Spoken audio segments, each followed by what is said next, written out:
हनुमानजी यांच्या समोर साष्टांग दंडवत घालून माझे गुरुवर्य गोपीचंद बाबा यांच्या चरणाचं स्मरण करून या ठिकाणी वेड्यावाक्या शब्दामध्ये कथेचं अनुसंधान सांगण्याचा प्रयत्न करील. कथा कुठवर आली, काय कथा हे तुम्ही सर्वांनी ऐकली. आता मी शेंडेवर यायचं, बरोबर आहे का? आता पहिल्या मला सर्वांची या ठिकाणी माफी मागतो, कारण मला यायला उशीर झाला आणि माणूस एक आहे आणि 3 ठिकाणी आणखीन माझं बरंच तिकडे पुढे जायचंय. आणखीन घरी सकाळी असणारे आता चित्र होते, त्याच्यामुळे हे दिसत तुम्हाला सिग्नेचर असणार. आमचे मनोज भाई इथं हजर झालेले आहेत, दादानी सर्व असणारी सेवा दिली, त्याच्यामुळे तुम्हाला सर्वांचे धन्यवाद मानतो. आणि या ठिकाणी जी काही कथा भाग आहे बघा, आपल्याला ध्यास कशाचा लागला, अनेक असणाऱ्या कपी कुळ उद्धरिले, मुक्त केले राक्षसांना मुक्त होता आला त्या ठिकाणी भगवंताचा नुसता ध्यास लागल्याच्या नंतर. कारण ही जी काही ताटिका होती, ज्यावेळेस प्रभू रामचंद्राच्या समोर चालली त्यावेळेस मला राम भेटणार आहेत, तसा ध्यास आपला होतोय का? मला बाळूमामाच्या मंदिरावर जायचंय, बाळूमामाचं दर्शन घ्यायचंय, बाळूमामा बसताना उठताना. आपल्याला तर जप म्हणा म्हणल्यावर आपल्याला जमत नाही, इकडं तिकडं बघायचं, कसं तरी म्हणायचं. हा, मनातून झडझडवणी वाहिला निघ ये भक्तीची वाटे लाग, मग तू पावेसी अव्यंग निज धाम माझे. झडझडून बाजूला निघावं लागतं, सर्वस्व झुकून द्यावं लागतं. दिन न कळे रात्र न कळे, अंगी खेळे दैवत अशी अवस्था. हे गेलते युद्धाच्या उद्देशानं, पण स्पर्श कुणाचा झाला, दर्शन कुणाचं झालं, आणि प्रत्येकाला शेवटी मृत्यूच्या वेळेस समोर असणारे प्रभू रामचंद्र दिसत होते. आपण म्हणतो ना, वध केला राक्षसाचा. वध केला म्हणजे काय केला? शिरछेद केला, शरीर नाहीस केलं महाराज, पण आत्मा असणारा चरणावरती प्रत्येकाचा लीन झाला. म्हणून मरणी जया जे आठवे तो तोची गती ते पावे, म्हणून सदा स्मरावे मातेची त्वा. शेवटच्या क्षणाला रामाच्या समोर प्राणगत अवस्था होती, या देह त्याग होतोय, म्हणून ती पुढची गती त्यांना असणारी काय झाली? ब्रह्मस्वरूप प्राप्त झाली, मुक्त झाले, जन्मा मरणाच्या फेऱ्यातून सुटले, राक्षस कुळात होते.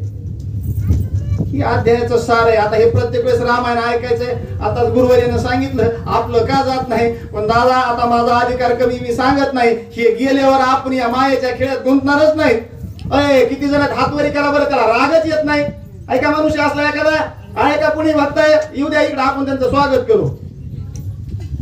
रस्त्यात पडलेली 2000ची नोट असली तर तिच्याकडे बघत सगळं नाही, आहे का कुणी त्याला बक्षीस देऊ, यावर इकडं. तुम्हीच का बघा निघले, घेणार नाही, मी म्हणतोय बघणार नाही, बरोबर आहे का? म्हणून ही काम क्रोध मोह माया देवाने आपल्या पुढे खेळलेले आपण गुंततो. आणि आता किती जरी सांगितलं तरी पण चला, काही का होईना जरी आपल्या कानावर पडलं तरी, क्षणाची जरी संगती झाली तरी आपला उद्धार होतोय. अशी असणारी ही कथा आहे. आता किती कथा कुठवर आली तुम्ही ऐकली, मी तर सांगितलं. आता उशिरा येऊन लय मोठं शांतपण करायची गरज.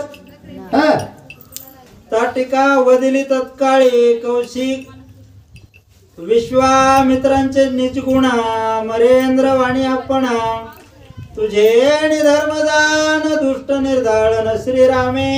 विसरलं नाही पाहिजे महाराज. 33 कोटी देवांचे राजे इंद्रदेव वखाणी करू लागले. कुणाची? सर्व देवारात विश्वामित्राची. कारण विश्वामित्रानं प्रभू रामचंद्राची लक्ष्मणाची मागणी केली नसती तर इथवर आले नसते, यांनी यांच्या यज्ञाचं रक्षण केलं नसतं. म्हणून कुणाच्या निमित्तानं, एकाच्या कैवारे निवारे अनेकांची कोडे, कुणाच्या तरी निमित्तानं आपण बाळूमामाच्या दरबारात येतो आणि आपल्या दुःखाचं निवारण होतंय. म्हणून आपण त्याचे पाय धरावं लागतात अगोदर. मला या मंदिरापर्यंत कुणी आणलं बाबा? मला आमच्या या वैरट महाराजांनी आणलं, मग त्यांचे चरण धरायचे. श्री संताची माथा चरणावरी साष्टांग ही करी दंडवत. संताच्या चरणावर लीन झाल्यावर देवाची प्राप्ती होती, देव भेटतो या. पण अगोदर संताचे पाय धरावे लागतात, धरावे ते पाय आधी त्यांचे पाय धरावे लागतात. तसं विश्वामित्राची स्तुती 33 कोटी देवाचे राजे इंद्रदेव करू लागले. ताटिका वदिली तत्काळी कौशिकनाचा आनंद मेळे, श्रीरामा ते जीवे वाळी पिटली टाळी ऋषी वृंदे. पिटली टाळी ऋषी वृंदे, सर्व ऋषी वंदाने टाळी वाजवली. टाळी वाजवावी, गुढी उभारावी, वाटती चालावी पंढरीची. पण आनंदाने टाळी वाजवली. आपल्याला हे आनंद झाल्यावर आपण टाळी वाजवितो, पण इकडं माणसामध्ये काय माझ्या मनासारखं बोलला दे मला टाळी, हातावर हात मारते बरं का. पण ही दुसरी टाळी असती. पण मी सांगून गेलो, इथं टाळी वाजवायला हाय गाई करायची. टाळी वाजवल्यावर बरेच पाहिजे इथं. आणि मग इथं जर नाही टाळी वाजविली तर मग कुठं वाजवावं लागते माहिती का नाही तुम्हाला?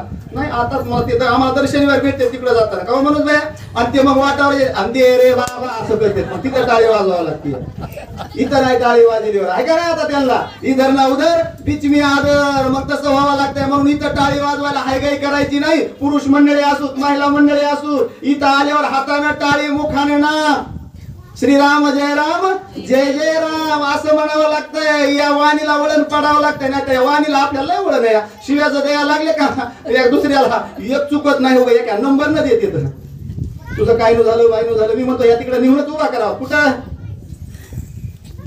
कुठं सीमेवर असं नका ना करी जाऊ माता मावले हो असं बोला जाऊ नका वाणी ना आपली वाणी फार पवित्र आहे ही देवाच्या नावाला त्या ठिकाणी खर्च करावी म्हणून तर दुःख आल्यावर माणूस देवाचं नाव घेतोय आता नामजप करावं लागतं महाराज सांगता बाळूमाचं नामस्मरण करा इथं फक्त नामस्मरणच सांगते बरोबर आहे का नाम घेता वाया गेला ऐसा कोणी नाही ऐकला म्हणून महाराजाला पण माहिती नामाच्या चिंतने 12 वाटा फळती विघ्ने तुमचं सर्व विघ्नाचं निरसन करणार फक्त नाम आहे ते घेतलं पाहिजे म्हणून सर्व ऋषी मंडळीनं टाळी वाजवली आनंद झाला का यज्ञाचं रक्षण मर्यादा पुरुषोत्तम प्रभू रामचंद्रानं केलं इंद्र सांगे विश्वामित्राशी अस्त्र विद्या देवी श्रीरामाशी साय सूर कार्याशी तुमच्या यागाशी सिद्ध्या हे हनुमान कळलं पाहिजे महाराज प्रभू रामचंद्राचं हे शौर्य पाहिलं इंद्रदेवानं विनंती केली विश्वामित्राला ऋषीवर्या वर्ग कामाचं आहे म्हणले असं म्हणतात का नाही माणसं किंवा काहीतरी पुढे होऊन बनल बघा तसं रामाचा पराक्रम पाहिला आणि ते म्हणले ऋषीवर्या याच्यावर आणखीन एक कृपा करा कोणची याला अस्त्र विद्येमध्ये परवीन करा म्हणले म्हणजे अनेक बलाढ्य राक्षसांचा हा राम काय करील निपांत करील कळी काळाला त्या ठिकाणी असणारा महाग सारील म्हणले एवढा याला परिपूर्ण करा अशी विनंती 33 कोटी देवांचे राजे इंद्रदेव आणि विश्वामित्राची करू लागले श्री रामासारिके पात्र याशी सांगावे सच्चास्त्र वा विद्या सांगावी साबीज मंत्र तू विश्वामित्र गुरुवर्या काय म्हणले माहिती का सचित्र सर्व मंत्र सहित त्याचं बीज मूळ असणारी विद्या तुम्ही त्या ठिकाणी टाकावा आणि हे पात्र योग्य आहे म्हणले पात्र पाहून दान दिलं पाहिजे केलं पाहिजे रामाचं पात्र म्हणजे सुपीक जमीन आहे म्हणले हिच्यात काही प्यारा भूमीचे मार्दव सांगे कुंभाची लवलव आचार गौरव स्वकुलीनाचे भूमीत जमिनीमध्ये जर पीक उगवलं का उगवल्याबरोबर त्याचा कोंब सांगतो कोंब त्याचं तेच सांगतो वा वा वा काय जमिनीची क्वालिटी हो का ते उगवलेलं जे धान्य आहे का पीक आहे का हे त्या जमिनीची ओळख करून देतंय तसं इंद्रदेवानं पारख केली म्हणजे प्रभू रामचंद्राचं हे जे पात्र आहे का तुमची सर्व विद्या टाकण्यासाठी योग्य पात्र आहे मायबाप त्याच्यामुळे आपलंही हे पात्र आपण योग्य ठेवलं पाहिजे तेव्हा याच्यामध्ये ज्ञान साठवल्या जातंय तसं इथं बसून असं पोपटासारखं बोलता पोपटासारखंच आहे ना शिकविलं तेवढं आपलं पोपट पंची बरोबर आहे पोपट ज्याला शिकविलं तेवढंच बोलत असतं ते पण आपल्याला एक सवय लागली 2 पक्षी होते एक मैना एका शेतकऱ्याकडे त्यानं एक मैना पाळलेली होती आणि दुसरी एक शेळी होती हे दोन्ही असणारा बाजारात घेऊन गेलं पण त्या मैन्याला एकच शब्द पाठ होता कोणचा ती बाजारात नेऊन मांडली त्या माणसात ती म्हणायची मै ना मै म्हणजे मी नाही मराठीत त्याचा काय अर्थ होतो मैना म्हणजे मी नाही म्हणायची कोण म्हणायची मैना आणि ती शेळी जी होती का ते कोणी द्यायला ती म्हणायची मे आता म्हणजे प्रत्येक गोष्टीला ती म्हणायची आपण शिडी कमाय नाही कळलं आपण कोण आहे मिया मिया मिया म्या म्हणणाऱ्या शिडीकडे आला तो कसाही मनोज भाई आणि ते म्हणला मिया म्या म्हणणाराला तिकडे जावं लागलं ती मैना काय म्हणली माहिती का मैना मैना ती मी नाही म्हणले कुणी यायचं म्हणले काय पापरू बाबा काय पक्षी या गोड बोलतो या मी नाही म्हणतो या बघा ना सगळं काय करतोय पण मी नाही म्हणतो या कुणी यायचे पैसे टाकायचे ती वाचली महाराज ती काय म्हणली मी काहीच मैना मी इथं काहीच नाही माझं इथं काहीच नाही मी काहीच करत नाही मी निमित्त मात्र आहे हे ज्या महिन्याला जमलं का ती वाचली आणि म्या म्हणणारी शिळी कसा याच्यात दावणीला गेली महाराज तसं मी म्हणायचं नाही मी आणि माझे हे विसरले जायचे अंतकरण पार्था संन्यासी जाणं निरंतरत्वाची देखवी ऐकवी एक नारायण त्याचे भजन चुकू नका हे करणारा कुणीतरी वेगळाच आहे आपण फक्त निमित्ताला आहे हे चाळक महाराजांमुळे रामायण चलत नाही कुणामुळे चलत नाही कोणत्याच महाराजांमुळे चलत नाही चलविणारा धनी वरी बसलेला आहे हे बाळूमामाचे कृपा आशीर्वाद आहेत म्हणून हे सगळ्याच्या सत्तेनं चलतंय इथं कुणाचंही काही नाही किती दिवस या ठिकाणी असणार काय भरवायचं इथं काय स्वरूप आणायचं हे त्यांच्या हातामध्ये आपल्या हातात काय आहे का कुणाला गॅरंटी बाळूमामाच्या मंदिरावर राहून आपण घरी जातो म्हणून? हातवारी करा बरं. कोण कोण जाणार आहे घरी? आपापल्या हातवारी करा.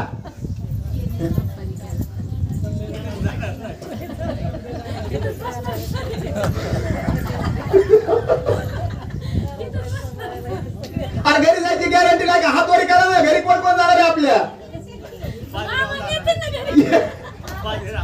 एकाला पण गॅरंटी नाही महाराज. क्षणभंगुर नाही भरवसा. इथून उठून आपण घरचा उमरा बघूत का दरवाजा बघूत का हे आपल्या हातात नाही. घास हातीचा घास गिळल तेवढी सत्ता आपल्याकडे नाही. म्हणून काय करा? करावी तातडी परमार्थाची, धरावी आवडी त्या ठिकाणी असणारी. तातडीनं परमार्थ करावं लागतं. संत समागमी आवडीनं धरावं लागतात पाय असणारे. त्यावेळेस आपल्याला मुक्त होता येतंय. मात्र या ठिकाणी हे सर्व असणारे इंद्रदेव आणि विश्वामित्राला बोलू लागले. ऐकोण देवाचे वचना विश्वामित्र संतोषणा. श्रीराम द्या लिंगण करी निंबलोन सर्वस्वे. करी लिंबलोन सर्वस्वे. सर्वस्वपणानं लिंबोलोन करू लागले, ओवाळणी करू लागले.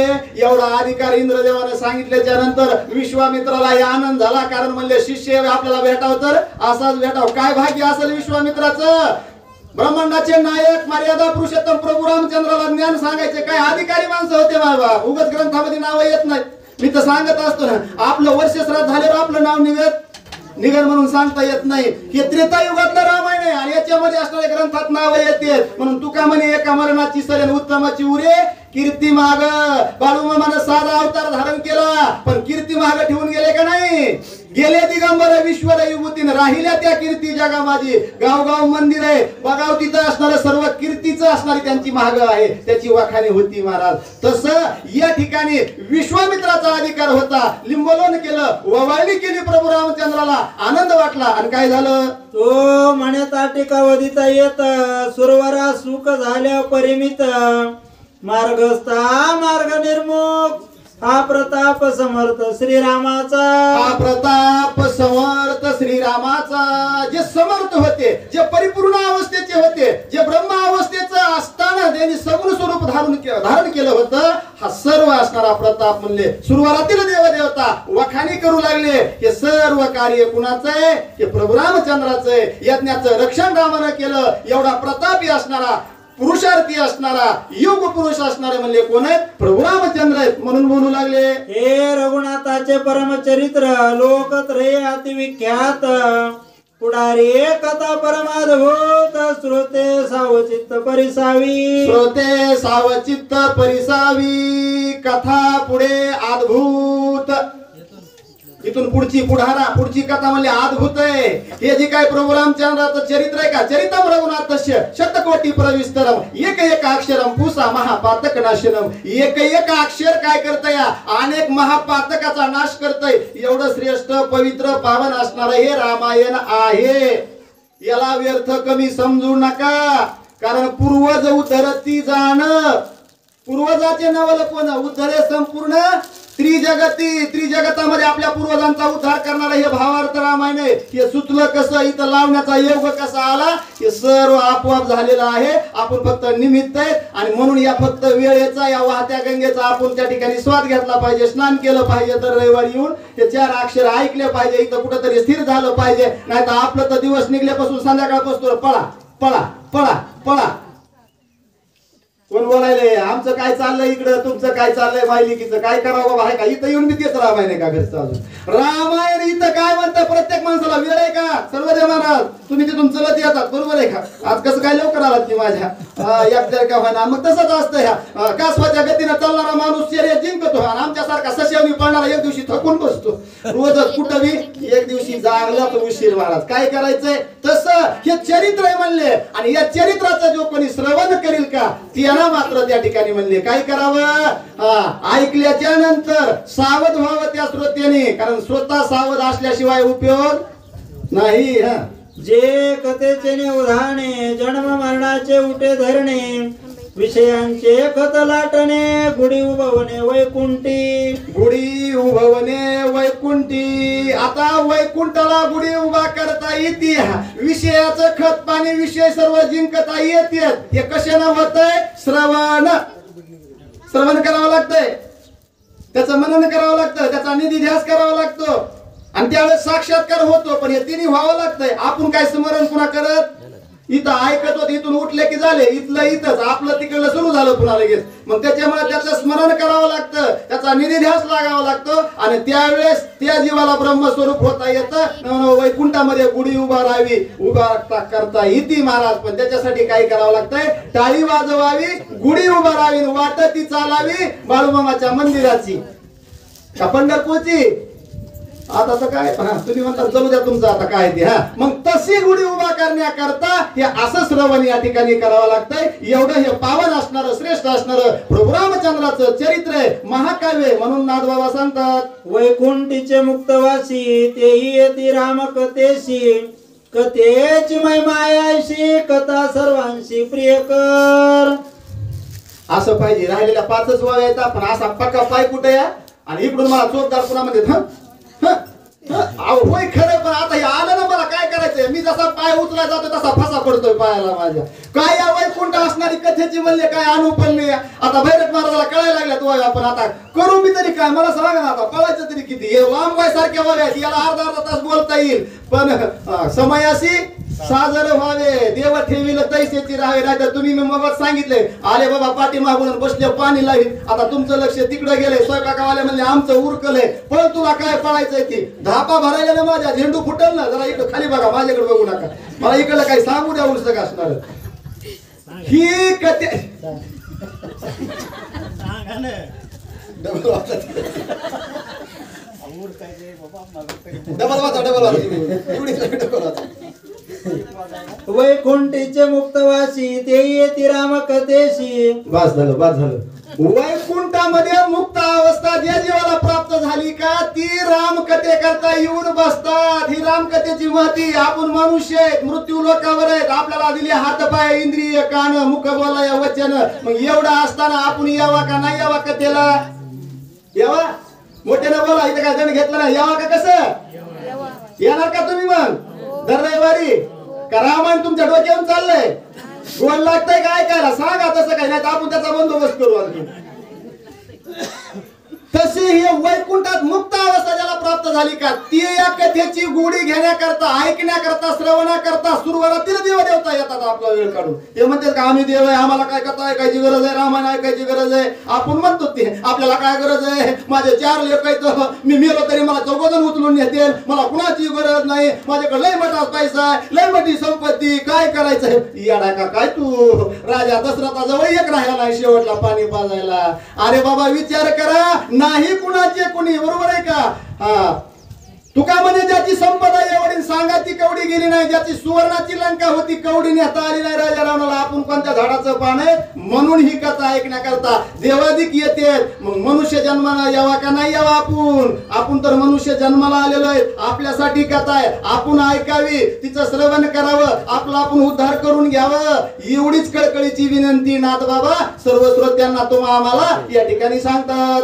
एका जनार्दना शरण झाले ताटिका निर्दाळना, पुढे धनुर्विद्यास्त्र ग्रहण यज्ञ संरक्षण ऋषी. जनार्दन स्वामीला शरणागती पत्करली नाथबाबांनी, कारण गुरुशिवाय पर्याय नसतो. गुरुच्या चरणावर नतमस्तक झाल्याशिवाय ज्ञान सांगता येत नाही, ज्ञान पचत नाही, ज्ञान परिपूर्ण होत नाही. म्हणून म्हणले ताटिकेचं निर्दळन झालं. कोण ताटिका होती, कशी होती हे तुम्ही ऐकलंय. आणि त्याच्यानंतर म्हणले आता धनुर्विद्याचं प्रशिक्षण पुढच्या अध्यायामध्ये विश्वामित्र आणि प्रभू रामचंद्राला देणार आहेत. अगदी गोड कथा, रसाळ आहे. किती रामायण गोड आहे, किती गोड आहे. साखर किती गोड आहे? कोण सांगतंय साखर किती गोड आहे? 5 किलो 10 किलो किती गोड आहे, किती गोड आहे सांगता येते का? नाही महाराज. तशी ही रामकथा आहे. जशी साखरेची गोडी सांगता येत नाही तशी या रामकथेची गोडी सांगता येत नाही. तसं गोड गोड गोड गोड गोड अगदी गोड हे रामायण आहे. ज्याला याची गोडी लागली का ते येडा असंच पळत राहतंय. ते कुठकड बी म्हण त्याला काय सांगायची गरज आहे. रामायण म्हणलं ते घरचे पित्र असूत नाही तर तिकडं काही असूत ते येत आहे, इथं बसतंय. आता इथून पुढे आणखी निघतंय. ही रामकथेची गोडी आहे. ज्याला त्याचा ध्यास लागला त्यालाच विचारायचं काय रे बाबा याचे तू का पळतो? ते म्हणते मला सांगता येत तशी गुढी आपल्या सर्वाला लागावी, याच्यातून सर्वाचा उद्धार व्हावा, सर्वावर बाळूमामाने कृपा करावी, सर्वांना सद्बुद्धी द्यावी, सर्वांच्या दुःखाचा हरण करावं, सर्वांना सुख ऐश्वर्य आरोग्य धन संपदा सर्व काही प्राप्त व्हावं असं मी तुमच्या सर्वांच्या चरणाला हात लावून या ठिकाणी बाळूमामाकडे कृपा आशीर्वाद मागतो की असंच चंद्रसूर्य आहे तोपर्यंत या बाळूमामाचा दरबार असाच हे ज्ञानाचं अमृत या ठिकाणी अन्नदान यज्ञ ज्ञान यज्ञ असाच चालत राहावा म्हणून सर्वांच्या वतीनं आपण या ठिकाणी या संत सद्गुरु बाळूमामाच्या चरणावरती प्रार्थना करू. वाचा पुढे. स्वस्ति श्री भावार्थ रामायणे बालकांडे एकाकार टीका आता टीका निर्धारण नाम द्वादशाध्याय गोडा प्रभु रामचंद्र भगवान पवनसूत हनुमान शांती ब्रह्म एकनाथ महाराज श्री सद्गुरु बाळूमामा महाराज वचन मनानं बोला बोला.